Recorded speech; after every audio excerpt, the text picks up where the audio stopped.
About 6 years ago, maybe a little less, I started having seizures, and it was like 3 or 4 seizures a day, and then it started getting worse. And these were like absence temporal lobe seizures, so it's not like you're falling on the ground and jiggling all over the place. And these temporal lobe seizures almost always come with amnesia. So that the seizure like erases itself from your memory. So I didn't know that I was having seizures, and everybody knew that I'd studied neuroscience and all this other stuff, medical neuroscience. So they assumed, yeah, if something's wrong with Chase's brain, Chase is going to know. Chase is going to go see a neurologist. And then one time, I don't remember when it was, I was just sitting in my parents' house. I was visiting my parents in Texas, sitting in their house, in their kitchen.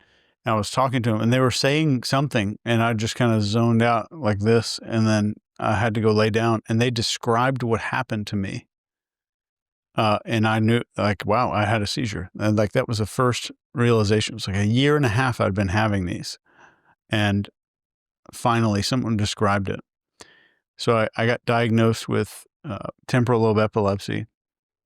And then I went and got a scan. So I'm fast forwarding and kind of Tarantinoing this, kind of going back and forth. But I got diagnosed with temporal lobe epilepsy, and then found out that it's associated with this other thing called mesial temporal sclerosis, which is where your temporal lobe, which is where we have our hippocampus, where we have memories and all this kind of stuff, and where spiritual things happen in your brain at this place in your brain called the temporoparietal junction.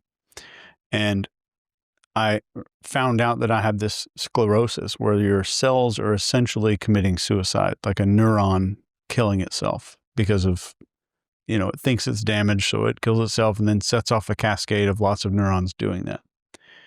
So I thought that just looking at prognosis and like best worst case scenario situations, I was like, I might have maybe 1.5 years to 2 years left of like being a functional human being.